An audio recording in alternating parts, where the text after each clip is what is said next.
Assalamualaikum warahmatullahi wabarakatuh. Selamat sore Tribuners, dimanapun Anda berada. Semoga hari ini tetap dalam keadaan sehat, meskipun saat ini kita tentunya masih berada di dalam masa pandemi. Baik, seperti biasa di hari Jumat kita ada program spesial, ada Bincang Kampus, dan hari ini kita juga sudah kedatangan tamu atau narasumber spesial kita. Hari ini ada Rektor Institut Teknologi dan Bisnis Nobel, Bapak Dr. Mashur Rasak, SEMM. Kita sapa terlebih dahulu. Assalamualaikum, selamat siang Pak Mashur. Waalaikumsalam warahmatullahi wabarakatuh. Selamat siang Pak Fahri Salsam. Baik. Apa kabar Pak hari ini? Alhamdulillah baik ya.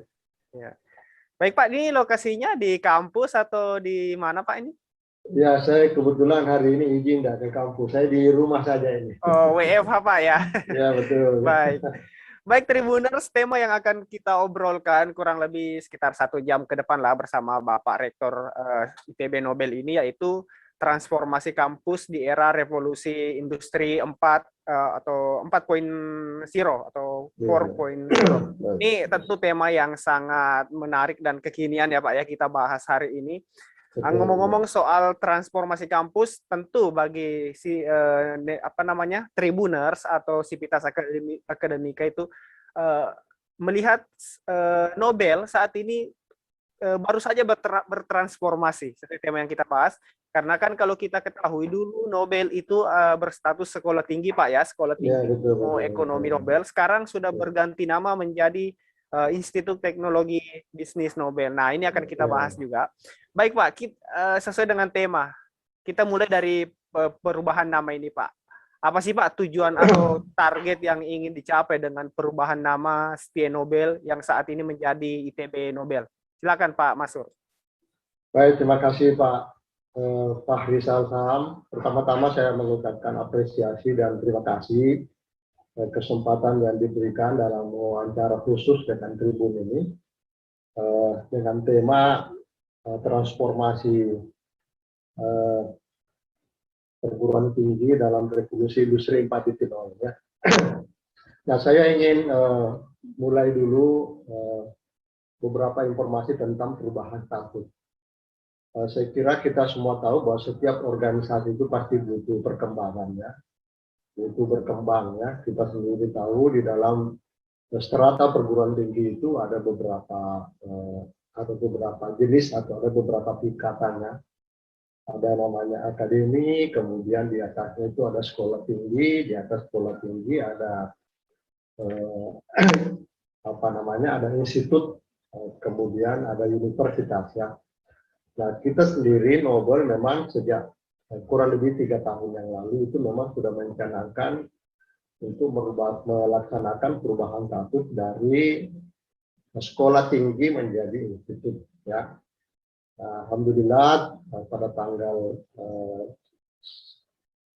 5 Juli yang lalu pemerintah sudah mengeluarkan surat keputusan perubahan status dari sekolah tinggi menjadi Institut Teknologi dan Bisnis ya, kita tingkat ITB Nobel. Nah, dari namanya ini Institut Teknologi dan Bisnis ini menunjukkan bahwa Nobel yang tadinya statusnya sekolah tinggi ekonomi artinya membina hanya prodi-prodi ekonomi sekarang bertambah menjadi bisnis dan teknologi ya. Nah, ini artinya prodi-prodi yang ke depan akan kita buka itu terbuka peluang untuk kita bisa membuka prodi-prodi baru ya dalam rangka perluasan pelayanan pendidikan kepada masyarakat. Nah, saat ini kita memiliki 3 prodi. Pertama, prodi exciting ya yang dulu yang sudah ada sebelumnya yaitu manajemen dengan akuntansi. Nah, sekarang kita menambah 1 prodi baru, teknologi dan sistem informasi ya, termasuk kategori prodi IT, melengkapi prodi kita yang ada dan sekaligus untuk memenuhi persyaratan untuk perubahan status. Nah, jadi ke depan saya kira sebagai core kompetensi kita memang Nobel ini pasti tidak akan jauh dari rumpun ilmu teknologi dan bisnis. Nah, kalau kita bicara bisnis, saya kira masih banyak peluang kita untuk membuka produk-produk baru yang terkait dengan bisnis, ya. Misalnya bisnis digital, ya, social media marketing, ya, dan seterusnya. Begitu juga dengan prodi-prodi yang terkait dengan teknologi informasi, ya. Masih banyak prodi yang bisa kita buka seperti misalnya teknologi informasi, sistem komputer, sistem informasi, dan komputerisasi akuntansi. Saya kira masih banyak peluang. Nah, kenapa kita memilih dua rumpun ilmu ini, teknologi dan bisnis? Karena kita sendiri melihat bahwa memang bisnis dan teknologi, khususnya teknologi informasi, itu memiliki keterkaitan yang sangat erat. Ya. Jadi saya kira ke depan sekali lagi kita akan konsen dengan dua rumpun ilmu itu, yaitu teknologi dan bisnis. Ya. Nah, mungkin itu sebagai pengantar. Artinya dari pembahasan Pak Masur tadi, perubahan status dari sekolah tinggi menjadi institut ini benar-benar memberi peluang kepada Nobel, Pak, ya, untuk mengembangkan pendidikannya, Pak, ya, seperti tadi pembukaan prodi-prodi baru dan sebagainya. Pak, rencana dengan perubahan sekarang menjadi ITB, ada berapa prodi yang ditargetkan akan dibentuk atau dibuka oleh Nobel nantinya, ITB Nobel, Pak? Ya, untuk sementara ini kita tahun 2021 ini kita belum ada target untuk pembukaan prodi baru, ya, dari selain yang sekarang yang 3 yang sudah jalan, ya. Kalau yang sekarang ini kan ada 3 prodi, 2 prodi existing yang sudah lama dan 1 prodi baru, yaitu teknologi dan sistem informasi. Nah, saya kira ke depan nanti kita akan lihat tren perkembangan bisnis maupun teknologi informasi, ya. Kita lihat trennya, kira-kira nanti prodi baru apa lagi yang akan kita kembangkan, karena ini kan tentu sangat menyesuaikan dengan infrastruktur, ya. Iya. Kemudian yang paling berat itu sebetulnya adalah sumber daya, resources, ya. Sumber daya, betul. Ya, karena untuk membuka sebuah prodi baru itu kita minimal membutuhkan 5 orang tenaga dosen tetap, ya, yang memiliki kompetensi di bidang ilmu yang akan dibuka, gitu. Nah, ini saja sebetulnya jurusan teknologi informasi ini agak lama prosesnya, karena mencari SDM master komputer itu tidak mudah kalau di Makassar, ya. Ya. Itu perjuangan. Langka, Pak, ya, SDM macam ini, Pak. Langka. Ya. Baik, Pak Masur, ini mumpung lagi ketemu sama Bapak Rektor ini, mungkin juga sivitas akademika kita, baik itu di Makassar atau Sulsel ataupun secara Indonesia, Pak, ya. Penasaran nih, Pak, ini kan namanya Nobel, Pak. Kalau kita taunya kan mungkin, atau sebagian besar orang taunya Nobel itu penghargaan, Pak, ya, penghargaan tertinggi yang diberikan kepada seseorang atau tokoh-tokoh yang dianggap memiliki sesuatu yang luar biasa atau prestasi. Nah, kenapa sih, Pak, yang awalnya STIE, kemudian sekarang ITB, Nobel, ini maknanya apa sih, Pak, yang ingin dicapai dengan nama Nobel ini? Mungkin ada sivitas kita yang ingin tahu, Pak. Oh iya, baik, makasih, Des. Terkait dengan nama, ya saya sendiri tidak tahu persis, ya, tapi karena ini kan saya ada di Nobel ini jauh sebelum perguruan tinggi ini didirikan, ya. Baik. Memang namanya dari awal itu sudah Nobel, ya. Nah, mungkin dasar pertimbangan pendiri institusi ini pertama berpikir bahwa Nobel ini adalah sebuah nama yang secara global itu lebih mudah dikenal, ya. Baik. Ya, secara global itu lebih mudah dikenal. Sehingga kalau dari sisi branding, ini akan lebih mudah kita memperkenalkan institusi ini ke publik, baik pada skala nasional, bahkan pada skala internasional. Karena saya kira di dunia ini orang pasti kenal ketika kita menyebut Nobel. Nah, oleh sebab itu, branding yang kita gunakan itu Institut Teknologi dan Bisnis Nobel Indonesia, jadi ada kata Indonesianya di situ. Ya, ini untuk membedakan kita, karena di beberapa perguruan tinggi saya lihat di luar negeri ada juga universitas di luar negeri yang menggunakan nama yang sama, ya, nama Nobel. Nah, yang kedua, dasar pemikirannya kita tahu Nobel ini kan salah satu bentuk pemberian penghargaan kepada orang-orang yang berjasa di bidang pendidikan. Nah, jadi kita harap bahwa Nobel ini memiliki nama bukan hanya sebagai lembaga pendidikan, tapi diharapkan ke depan itu bisa juga menjadi sebuah institusi yang memberi reward, memberi penghargaan kepada orang-orang yang berjasa di berbagai bidang. Ya, nah, ini kita sudah coba lakukan, salah satu yang mungkin adik-adik juga sudah kenal. Salah satu program yang kita lakukan itu tiap tahun namanya Nobel Entrepreneur Award, ya. Ya, Nobel Entrepreneur Award ini adalah penghargaan yang diberikan kepada orang-orang yang berjasa di bidang pengembangan kewirausahaan, ya. Dalam berbagai kategori, ya. Ada namanya social entrepreneur, itu orang-orang yang berprestasi di bidang pengembangan sosial. Ada business entrepreneur, orang yang berprestasi di bidang bisnis, dan ada government entrepreneur, orang-orang yang berprestasi di bidang pemerintahan, ya. Ya, apakah itu pada level bupati atau pada level gubernur, ya. Ya, itu alasan kita kenapa menggunakan nama Nobel, ya. Baik Pak, kembali ke tema Pak soal transformasi kampus. Sekarang Pak, pandemi sudah 2 tahun lah kita merasakan pandemi. Semua sektor dipaksa untuk bertransformasi, termasuk kampus tentunya Pak. Nah, di ITB Nobel sendiri nih Pak, transformasi apa yang dilakukan di masa pandemi ini yang maksudnya sebelum pandemi kita tidak pernah terpikir akan di ITB akan melakukan ini, dan sekarang pandemi memaksa kita untuk kreatif dan bertransformasi. Di ITB itu ITB Nobel seperti apa itu Pak? Transformasinya. Oke, baik ya. Nah, kalau kita bicara tentang transformasi teknologi informasi, khususnya pada era revolusi industri 4.0, kita tahu intinya itu kan sebetulnya adalah bagaimana menerapkan teknologi informasi di dalam seluruh proses bisnis, ya.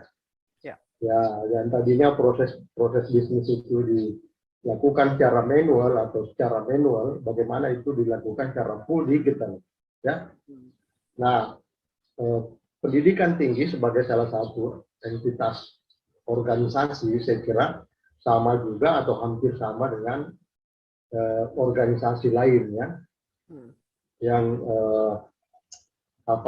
untuk bisa beradaptasi dengan perkembangan teknologi. Saya kira ini sebuah keniscayaan, ya.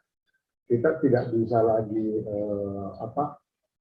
bisa lagi eksis tanpa beradaptasi dengan perubahan teknologi, terutama di bidang teknologi informasi. Nah, di dalam institusi pendidikan, penerapan teknologi informasi itu bisa diterapkan dalam dua bentuk, ya.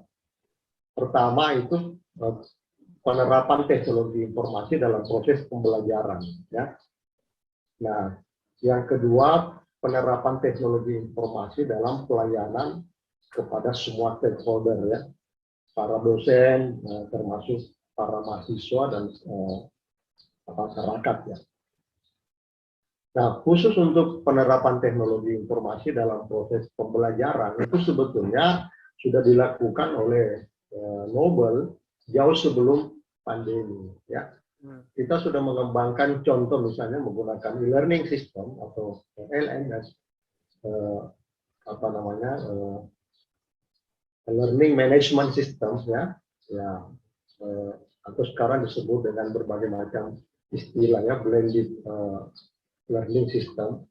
Itu sejak tahun 2011 itu sudah mengembangkan itu. Pada tahun itu saya kira masih dihitung jari perguruan tinggi yang menggunakan e-learning. Nah, tapi kita sejak tahun 2011 itu secara konsisten sampai sekarang kita sudah menggunakan e-learning dalam proses pembelajaran, ya. Walaupun sebelum pandemi kita sudah menggunakan e-learning, ya. Jadi kita combine, ya, menggunakan e-learning kemudian menggunakan luring, ya, sekarang istilahnya. Nah, tetapi setelah masuknya pandemi ini, memberikan gambaran kepada kita betapa pentingnya teknologi informasi, ya. Coba kita bayangkan kalau sekarang ini baru kita membangun infrastruktur e-learning, kita pasti akan kesulitan, ya. Iya. Nah, tapi karena jauh sebelumnya kita sudah mengembangkan itu, alhamdulillah sekarang. Nah, tantangan kita ke depan ini adalah bagaimana mengembangkan variasi konten-konten di dalam pembelajaran menggunakan e-learning-nya. Nah, karena ini saya kira menjadi tantangan untuk teman-teman dosen kita, ya. Bagaimana membangun konten-konten yang kreatif yang menyebabkan mahasiswa itu memang tertarik untuk belajar melalui e-learning, ya. Ya, karena kalau misalnya konvensional itu sama saja orang menyimpan materi mahasiswa download di situ, tapi tidak interaktif. Ya, nah ini saya kira ke depan. Nah, yang kedua, ya, yang mungkin juga ingin saya sampaikan kepada kesempatan ini, bagaimana mengembangkan sistem informasi untuk pelayanan kepada adik-adik mahasiswa. Nah, di Nobel kita sudah mengembangkan sebuah sistem informasi yang terintegrated, ya, dalam sebuah sistem yang bisa diakses dengan menggunakan smartphone. Ya, jadi aplikasinya itu bisa di-download oleh mahasiswa, bahkan orang tua mahasiswa melalui Play Store. Nah, dalam sistem informasi itu, setiap orang tua bisa mengakses informasi akademik putra-putri mereka yang kuliah di Nobel. Ya, mereka bisa cek kehadirannya tiap hari, mereka bisa tahu perkembangan nilainya, ya, mereka bisa monitor perkembangan pembayaran anak-anaknya, ya, sehingga tidak ada informasi yang tersembunyi, gitu, ya. Nah, sehingga apa namanya, orang tua itu merasa bahwa terbuka akses, ya, 100% untuk memonitor perkembangan akademik. Nah, jadi dengan begitu kita akan menjadi lebih mudah karena ada yang membantu kita untuk mengontrol aktivitas perkuliahan adik-adik kita di kampus.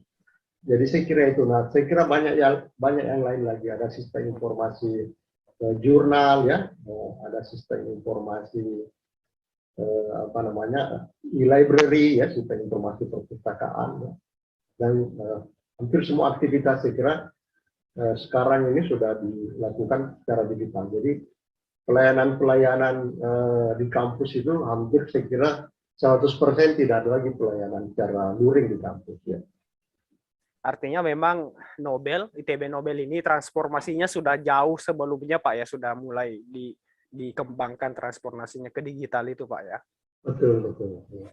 Itu menarik sekali, Pak, tadi yang orang tua bisa mengawasi anak-anaknya yang kuliah di Nobel, Pak, ya, melalui handphone semua biasa dewasa. Ini sangat membantu, Pak, ya, khususnya misalnya mahasiswa yang dari daerah, Pak, ya, yang harus jauh ke Kota Makassar sementara orang tuanya di kampung. Ini bisa membantu sekali, Pak, ya, mengawasi apakah anaknya ini benar-benar kuliah atau seperti apa, Pak, ya. Jadi memang terawasi, Pak, ya, selain dosen yang mengawasi, orang tua pun terlibat di sana, Pak, ya. Ini luar biasa.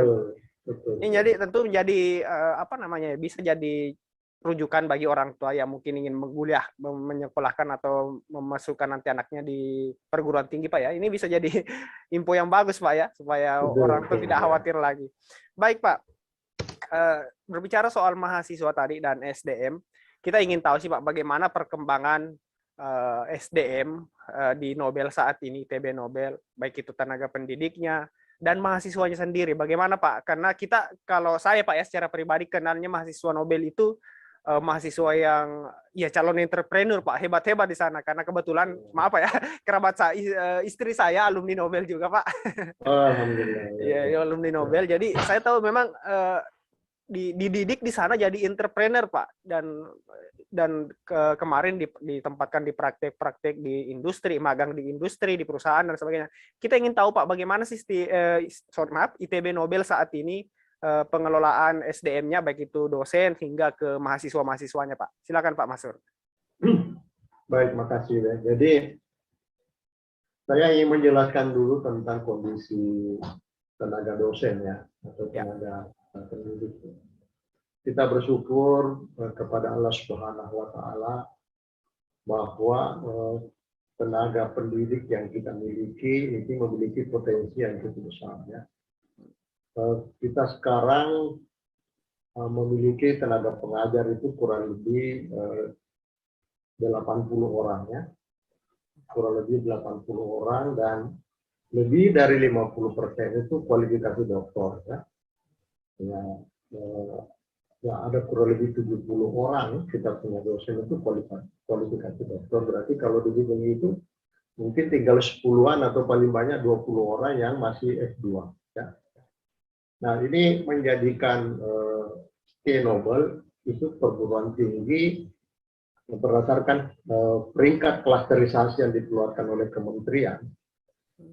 Nobel itu memiliki peringkat 1 dosen yang memiliki rasio dosen kualifikasi doktor ya. Ya, jadi kita peringkat 1 dari seluruh perguruan tinggi di lingkungan LLDikti wilayah 9 yang memiliki tenaga pengajar rasio dosennya kualifikasi doktor paling tinggi ya. Nah, ini saya kira sebuah potensi yang sangat besar karena mereka ini selain dari latar belakang akademisi, banyak juga di antara mereka itu adalah orang-orang praktisi bisnis ya yang kita rekrut ya. Ada dari Boswa Group, ada dari PT Pale ya, ada dari PT Pelindo yang kita rekrut ya, dari PLN ya, dari beberapa perbankan yang kita rekrut menjadi tenaga pengajar. Nah, itu dari sisi tenaga dosen, jadi saya kira cukup. Nah, hampir seluruh dosen kita sekarang itu sudah dikirim untuk kuliah S3 ya. Jadi kita targetkan beberapa tahun kemudian 100% kita punya tenaga pengajar itu sudah berkualifikasi dokter. Nah, kemudian yang terkait dengan mahasiswa ya, ya kita juga bersyukur kepada Allah Subhanahu Wa Taala karena jumlah mahasiswa kita juga mengalami perkembangan yang cukup menggembirakan ya. Sekarang kita punya mahasiswa ada kurang lebih 2.000 orang ya, dari semua prodi yang kita bina ya. Alhamdulillah ini berkembang cukup baik. Nah, yang terkait dengan sistem pendidikan kewirausahaan yang dikembangkan di kampus, ya kira betul. Memang dari awal perguruan tinggi ini kita dirikan, memang visinya adalah bagaimana merubah mindset anak-anak kita dari job seeker menjadi job creator. Jadi pencari kerja, merubah mindset anak-anak kita dari pencari kerja menjadi pencipta lapangan kerja. Nah, oleh sebab itu kita merancang sistem pendidikan sedemikian rupa yang pada akhirnya kita berharap mahasiswa itu bisa mendirikan sebuah bisnis ya. Nah, walaupun ini bukan pekerjaan yang ringan, ini tantangan yang berat karena merubah mindset itu terus terang tidak mudah ya. Itu proses yang panjang saya kira, dan sekarang ini kita sudah membangun sebuah sistem bahwa mahasiswa kita itu tidak bisa menyelesaikan studinya, tidak bisa selesai sebelum mereka punya kelompok usaha. Dan itu harus berbadan hukum, minimal berbentuk CV. Nah, itu cara kita untuk memaksa ya dalam tanda kutip ya. Memaksa anak-anak kita supaya betul-betul mau jadi pebisnis. Ya, saya mengatakan bahwa tidak apa-apa dia merasa dipaksa untuk menjadi pebisnis, tapi toh pada akhirnya nanti dia akan merasakan bahwa memang menjadi pebisnis itu jauh lebih baik daripada menjadi sebuah karyawan. Jadi manajer atau bos atau CEO Pak ya, nantinya. Jadi menarik sekali Pak yang mahasiswa tadi Bapak bilang di tanda kutip dipaksa Pak ya. Jadi memang jarang Pak ya ada kampus yang mungkin menerapkan aturan seperti ini mahasiswa ya. Minimal harus memiliki badan usaha dulu baru wajib kewajibannya Pak ya sebelum selesai. Dan hasilnya sejauh ini bagus Pak ya. Mahasiswa-mahasiswanya, alumni-alumninya terserap di dunia kerja atau seperti apa Pak? Iya, kalau yang dengan model yang sekarang itu memang benar-benar kita nggak bisa wisuda dia sebelum punya kelompok usaha gitu ya. Ya, jadi pada saat mereka diwisuda, mereka diumumkan bahwa si A ya itu adalah pimpinan perusahaan apa gitu ya. Jadi seluruh nama-nama yang ada di situ, nah itu sudah ada nama perusahaan. Ya, kita berpikir begini ya, kita berpikir bahwa kalau dia sudah punya badan usaha, pasti dia nanti akan termotivasi dia untuk mengembangkan usahanya itu. Ya, itu sudah ada Minimal badan memulai hukum. dulu Pak ya, begitu ya. Ya, Minimal memulai ini dulu. sudah ada badan hukumnya, ya sayang kan kalau tidak dikembangkan. Ya. Iya betul. Baik. Selain itu Pak, ini saya tertarik sekali dengan apa hal-hal yang menarik diterapkan di ITB Nobel seperti yang tadi baru-baru Bapak sampaikan, wajib harus ada badan usahanya dulu. Hal-hal lain Pak yang diterapkan atau peraturan-peraturan khusus yang diterapkan di ITB Nobel yang memang kesannya untuk memaksa Pak ya, tanda kutip mahasiswanya untuk berkembang, itu apalagi sih Pak selain yang seperti tadi Bapak sampaikan? Oke, yang lain itu adalah kalau di perguruan tinggi lain itu biasanya mereka melakukan magang atau kegiatan KKN itu pada akhir masa studi ya. Nah, kita di Nobel itu melakukan kegiatan magang itu 3 kali selama masa studi ya.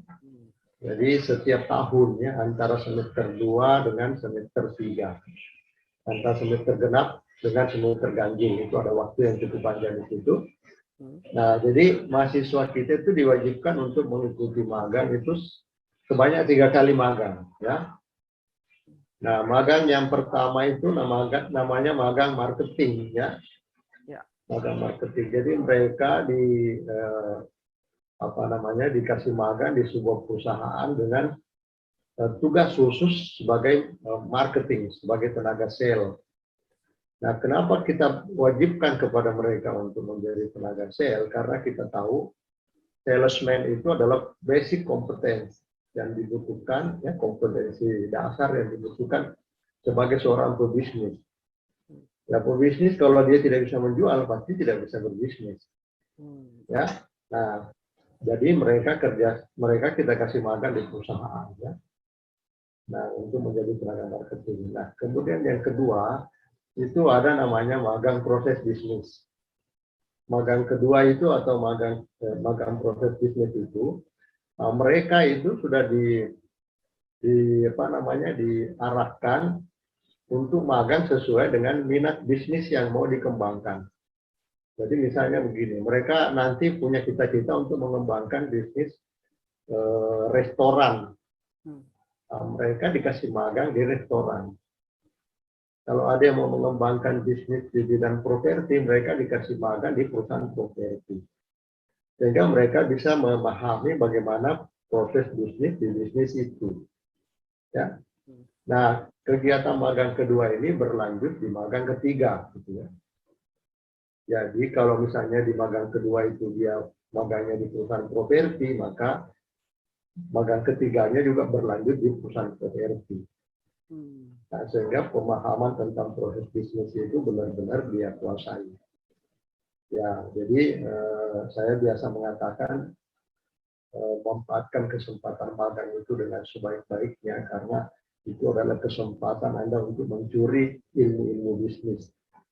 Ya, karena kita tahu ada ilmu-ilmu bisnis itu yang mungkin tidak semua bisa diajarkan oleh teman-teman dosen akademisi di kampus. Itu harus bisa diketahui melalui interaksi kita dengan pengusaha di lapangan gitu ya. Iya. Ya, jadi saya yakin itu pasti banyak.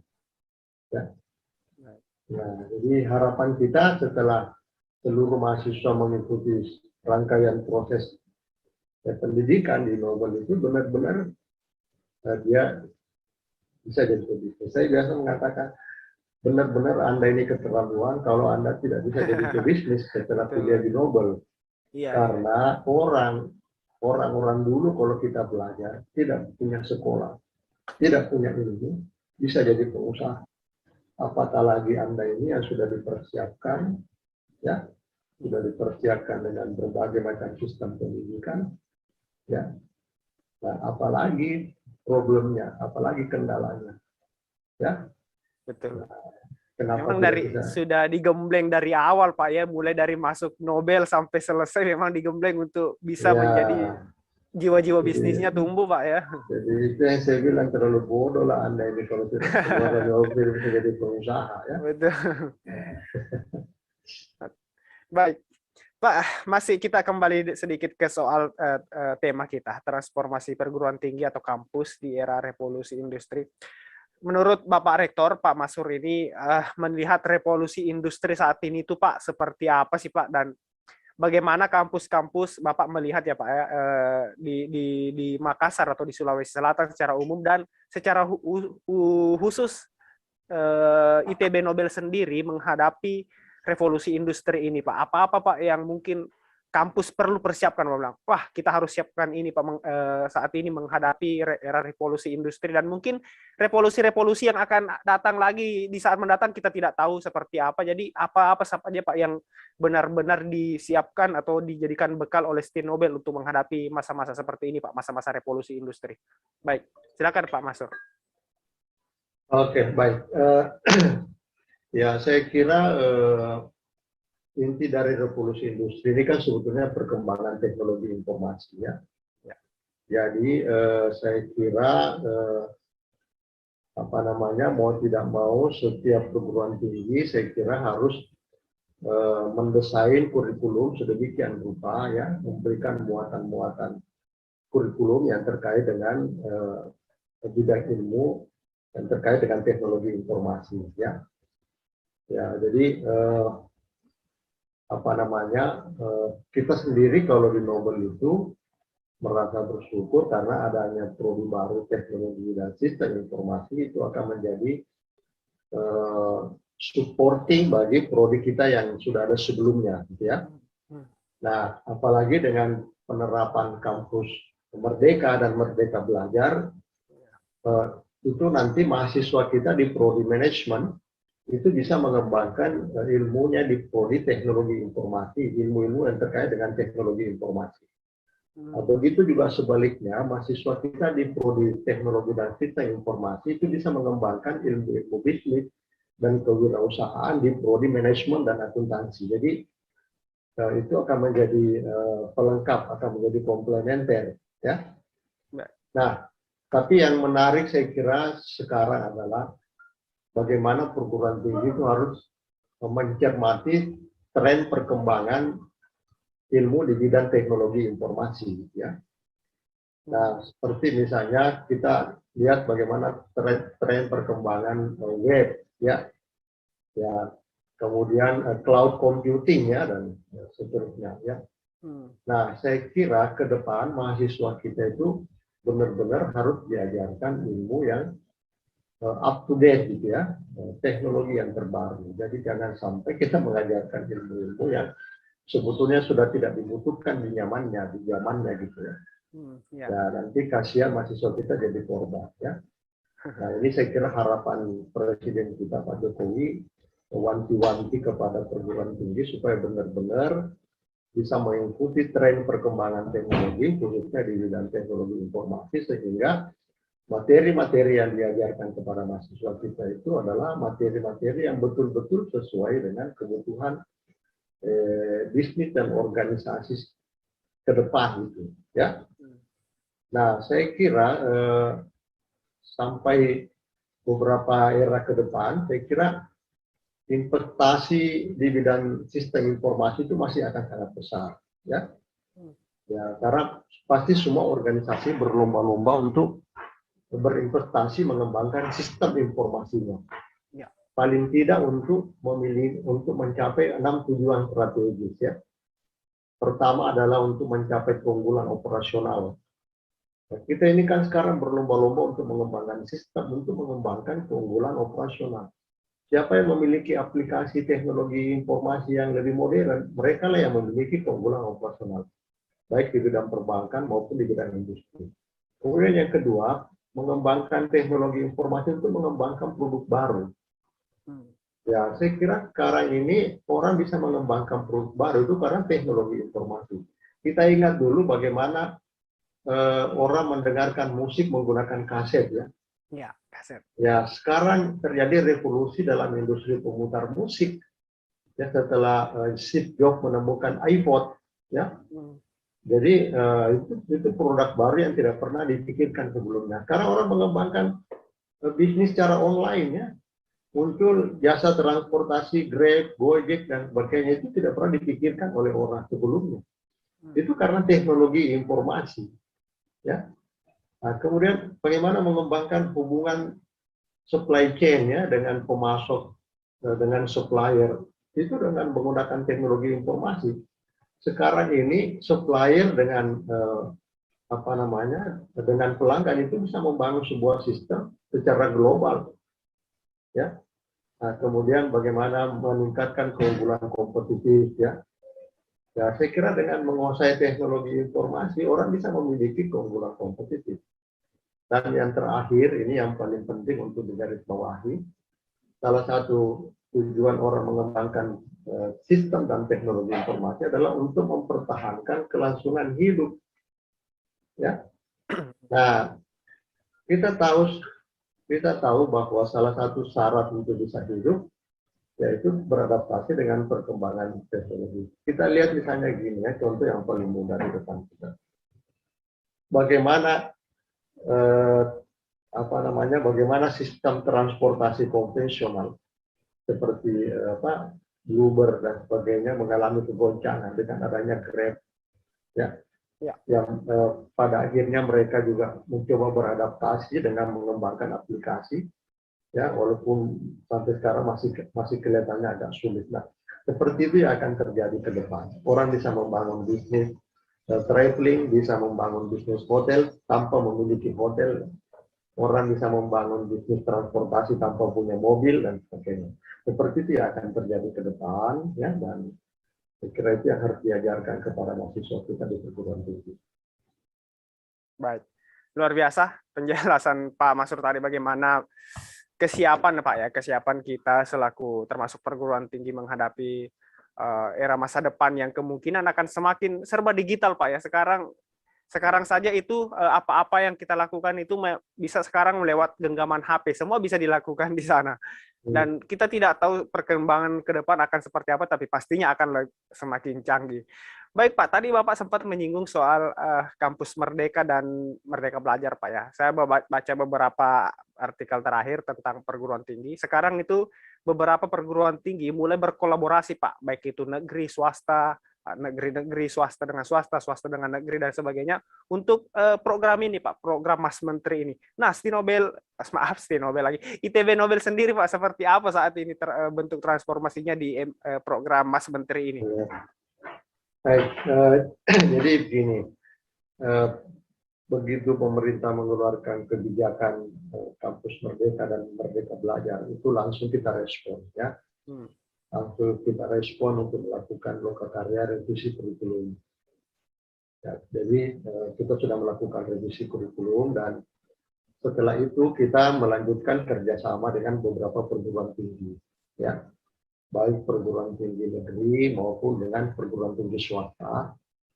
Dan seperti misalnya kita sudah kerjasama dengan Universitas Bosowa, saya kerjasama dengan Universitas Muslim Indonesia, saya sudah kerjasama dengan Universitas Fajar, ya, dalam rangka implementasi kurikulum kampus Merdeka Belajar. Jadi mahasiswa kita yang mungkin mau mengembangkan bidang keilmuan yang tidak ada di Nobel, mereka bisa melanjutkan di Universitas Fajar, di Universitas Bosowa, bisa di UNI. Begitu juga sebaliknya. Ya, misalnya mahasiswa Bosowa yang ingin mengembangkan entrepreneurship, mereka bisa lanjut kuliah di Nobel, ya. Jadi seperti itu. Nah, saya rasa ini bagus. Nah, kita juga senang karena salah satu karakteristik kampus Merdeka dan Merdeka Belajar ini adalah memberikan porsi SKS yang cukup besar terhadap kegiatan-kegiatan mandiri mahasiswa. Nah, jadi mahasiswa kita itu yang selama ini mungkin tidak terlalu aktif kuliah di kampus, tapi mengembangkan bisnis. Itu kita berikan porsi kredit yang cukup besar sampai 40 SKS.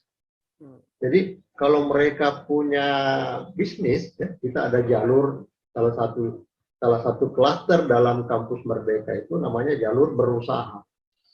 Jadi mahasiswa kita yang memang sudah punya usaha dan usahanya itu settle, boleh jadi kuliahnya itu hanya beberapa semester di kampus. Dia nggak perlu ikut kuliah mulai dari semester 1 sampai semester 8, seperti juga mahasiswa lain. Nah, jadi saya kira ini sangat bagus ya buat kita, dan itu kebetulan banyak sekali mahasiswa kita yang seperti itu. Bahkan ini memang bisa menjadi problem dulu kita sebetulnya, karena bagaimana orang mengelola bisnis pada satu sisi dan dia harus mengelola waktunya kuliah di sisi yang lain. Nah, jadi saya kira dengan adanya kurikulum kampus Merdeka dan Merdeka Belajar ini justru kita diuntungkan sebetulnya. Ya, karena mahasiswa kita yang selama ini aktif menekuni bisnis, ya sudah, jalankan saja bisnisnya. Ya, ya nanti setelah selesai bisnisnya jalan, nanti tentu dibuktikan dengan sebuah standar penilaiannya. Ya, misalnya omsetnya berapa, pelanggannya sudah berapa, itu akan diberikan pengakuan dengan SKS yang cukup besar. Jadi mungkin dia nggak perlu kuliah 2 semester, ya. Ya, selama 2 semester nggak perlu dia kuliah. Kita juga berpikir ngapain orang kuliah untuk menjadi pebisnis, nah kalau dia sudah sukses jadi pebisnis, ya betul. Ya, begitu ya. Artinya memang sejalan Pak ya program Menteri dengan apa yang sudah diterapkan di TB Nobel di soal bisnis tadi Pak ya, betul, sudah kena betul, sekali sangat, Pak ya. Ya sangat jalan. Baik. Baik Pak, ini kan obrolan kita hari ini, bincang kita disiarkan langsung di channel Tribun Timur, dan ada yang bertanya juga Pak, ini mungkin mohon Pak bisa dijawab. Ini salah satu pemirsa kita bertanya, ini apakah tersedia beasiswa Pak bagi mahasiswa atau calon mahasiswa yang ingin masuk Nobel? Silakan Pak, ini pertanyaan menarik sepertinya untuk calon mahasiswa atau mahasiswa ini. Silakan Pak. Ya, ini jadi mau masuk Nobel kali Pak ya, atau bagaimana gitu? Silakan Pak. Ya, jadi begini, khusus untuk beasiswa sendiri, kita di sini sebenarnya cukup banyak beasiswa ya. Baik. Pertama ada beasiswa yang disiapkan oleh kementerian, itu namanya beasiswa Kartu Indonesia Pintar. Beasiswa KIP ya. Nah, itu adik-adik yang memang memenuhi persyaratan itu bisa mendaftar. Sampai sekarang masih bisa ya, masih bisa daftar. Silakan nanti datang ke kampus ya. Kalau punya kartu KIP itu enak sekali karena mereka nggak perlu bayar, bahkan mereka diberikan biaya hidup kalau nggak salah 700.000 per bulannya. Lumayan itu. Jadi mereka tidak usah bayar, dikasih duit lagi. Kasih duit lagi. Nah, terus khusus untuk prodi baru yang kita buka, yaitu teknologi dan sistem informasi, itu diberikan potongan SPP 100%. Jadi SPP itu sekali dibayar itu 6 juta, jadi mereka bebas. Terus kita berikan juga BPP diskon 50%. Kita punya BPP per semester itu kan ada 5 juta per semester. Jadi mereka dikasih diskon 50%, jadi cukup bayar 2,5 juta per semester. Itu pun bisa diangsur. Ya, bisa diangsur selama 5 kali, berarti cuma 500.000 per bulan. Ya. Nah, tapi ini khusus untuk tahun ini ya. Karena ini untuk prodi baru, jadi kalau ada yang berminat silakan ya. Promo Pak ya, istilahnya kita promo ya. Pak ya, ada promo baru nih. Ini peluang ini, karena kalau tahun depan itu kembali ke harga normal. Kembali ke harga normal, baik. Ini informasi yang mungkin pemirsa kita, khususnya yang bertanya tadi, siapa tadi saya tidak lihat namanya, yang bertanya ini informasi bagus, mungkin ingin masuk atau ingin kuliah tapi terkendala biaya. Ini tadi ada tawaran menarik dari Pak Rektor ini, Rektor ITB Nobel, beasiswa yang sampai 100% tadi Pak ada ya yang ditawarkan untuk calon mahasiswa. Nah Pak, ini kalau di Nobel sendiri Pak, apakah saat ini jenjang pendidikannya S1, D3 atau ada jenjang pendidikan lain Pak yang tersedia di sana? Mungkin S2 atau S3 seperti apa Pak? Oke, baik ya, saya lupa ya. Jadi memang kita punya jenjang pendidikan ini sekarang ada 2. Pertama S1, itu ada 3 prodi, dan 1 lagi prodi S2 yaitu Magister Management. Nah, jadi seluruh prodi yang kita pilih ini terakreditasi. Jadi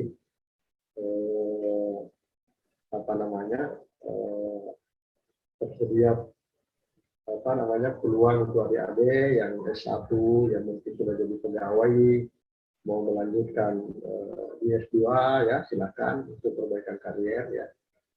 Nah, bagi adik-adik yang mungkin sekarang ini statusnya aparatur sipil negara, tapi mungkin belum S1, ya silakan. Kita ada kuliah malam, kuliah sore bagi para pegawai yang ingin kuliah sambil bekerja. Ini bagus Pak ya, yang kuliah malam Pak ya. Kalau siang misalnya kita kerja di kantor, malamnya bisa kuliah Pak ya di Ya, Nobel. betul, betul. Saya ini bagaimana Pak antusiasnya? Apakah banyak mahasiswanya atau seperti apa antusiasnya yang mengikuti program-program ini Pak?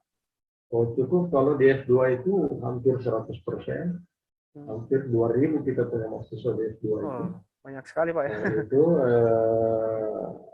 ya, 90% itu adalah aparatur sipil negara dari seluruh kabupaten. Wah, luar biasa Pak ya. Ya, ya. Mungkin ada pejabat-pejabat juga Pak ya, kepala dinas satu yang Oh, semacam. ada. Oh, luar biasa Pak. Ada wakil bupati, ada. Wah, sampai wakil bupati ada. Ada sekda, ya. Wah, luar biasa Pak. Ya. Jarang-jarang ada. Ya, silakan Pak. Ya, mungkin karena ya, Nobel ini kan kita tahu dari dulu ya. Sekolah tinggi terbaik ya, nomor 1 di Indonesia Timur ya. Jadi dari klasterisasi pendidikan tinggi, ya kita peringkat ketiga di seluruh kategori ya. Yang peringkat pertama ini kan Universitas Muslim Indonesia, yang kedua Universitas Boswa, dan Nobel adalah peringkat ketiga. Jadi saya kira itu satu prestasi yang cukup menggembirakan karena kita bisa dalam jangka waktu yang tidak terlalu lama bisa berada pada posisi yang sejajar dengan perguruan tinggi yang sudah senior, ya. Ya. Nah, seperti Umi itu umurnya sudah 60 tahun lebih ya. Kita ini kan baru 20-an ya. Iya, remaja Pak ya, remaja. Kalau kita ya, remaja menuju dewasa juga Pak ya. Pak, tak terasa ini 50 menit, sekitar 50 menit kita hampir 1 jam ngobrol-ngobrol, banyak sekali yang kita perbincangkan informasi yang didapatkan hari ini. Terakhir ini Pak Masur, Pak Rektor, ada yang ingin disampaikan mungkin untuk pemirsa kita, Tribuners hari ini, atau ada yang ingin, silakan ajak masuk kampus ITB Nobel dan sebagainya, ada yang ingin disampaikan Pak sebagai closing statement. Silakan Pak Masur. Oke, baik. Terima kasih bagi para pemirsa Tribun Timur, dimanapun berada, apapun profesinya, ya. Nah, jangan pernah berhenti belajar, ya. Jangan pernah berhenti belajar karena bagaimanapun posisi kita, itu kita tidak boleh berhenti belajar, ya. Bagi teman-teman yang belum S1 ya tentu harus S1. Teman-teman yang sudah S1 ya tentu harus S2. Teman-teman yang sudah S2 harus S3. Ya. Jadi nanti secara formal pendidikan itu nanti tamat kalau sudah S3 karena tidak ada lagi S4 ya. Nah, jadi kita harus terus belajar karena ilmu ini sangat dinamis ya. Nah, baik dalam konteks untuk mengembangkan pengetahuan kita maupun dalam konteks untuk mengembangkan karier kita. Nah, saya ada pengalaman bahwa kalau kita mau belajar, kita mau sekolah, mau kuliah, jangan pernah takut dengan persoalan biaya. Ya. Ini kadang-kadang yang jadi blok, aduh mau kuliah tidak ada biaya. Ya, bukan tidak ada biaya, memang Anda yang tidak mau kuliah. Karena sekarang ini banyak kali beasiswa yang sudah disiapkan oleh pemerintah. Betul. Ya, dulu ada bidik misi, sekarang ada KIP. Ya, jadi tidak ada alasan kita untuk tidak kuliah. Nah, teman-teman kita juga yang sudah berkarya sebagai karyawan atau aparatur sipil negara juga harus terus belajar, harus terus kuliah. Ya, saya dulu ikut kuliah ikut S2 ya sebagai gambaran ya, sebagai motivasi. Saya menyelesaikan S2 itu tahun 91 saya. Di Makassar ini belum ada program Magister Manajemen di Makassar. Ya.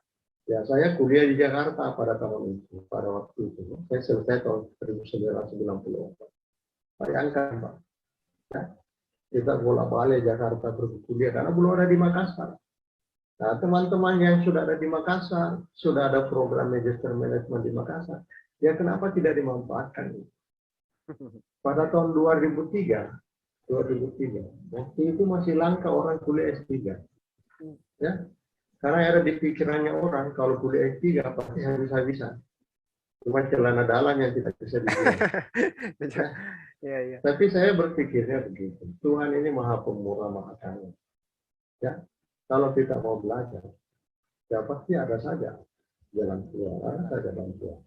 Waktu itu masih jarang orang kuliah S3. Saya selesai S3 itu tahun 2008, baru banyak orang ikut kuliah S3, banjirlah program S3 itu seperti di bumi, di mana-mana. Iya. Ya. Ya, jadi terlambat, ada teman saya itu nanti ikut S3 setelah saya selesai, begitu dia selesai S3, dia sudah pensiun. Jadi Sudah pensiun. S3-nya tidak dimanfaatkan. S3-nya tidak bermanfaat, Pak. Selalu berpikir terlambat. Ya. Jadi itu prinsip saya, kalau mau sekolah tidak perlu takut masalah biaya. Ya, insya Allah itu ada jalan keluar, ada bantuan. Sekolah saja karena itu untuk kebaikan. Untuk kebaikan. Ya. Jadi saya kira saya ini termasuk orang yang jadi provokator. Provokator, Pak. Dalam belajar. Teman-teman saya yang tidak mau S3, saya paksa dia ikut S3. Ya. Provokator positif, Pak, ya, dalam artian positif tentunya. Kita paksa belajar. Iya. Baik, masih ada Pak yang disampaikan? Mungkin cukup, saya kira itu dari Baik. saya ya. Baik. Baik, luar biasa perbincangan saya hari ini dengan Bapak Rektor ITB Nobel, Bapak Mashur Rasak. Banyak sekali tadi wajangan-wajangan, termasuk wajangan-wajangan dan ajakan yang disampaikan Pak Mashur, termasuk itu tadi sih yang penting teruslah untuk belajar, Pak, ya, karena tidak ada ruginya orang untuk terus belajar, ilmu akan terus bermanfaat.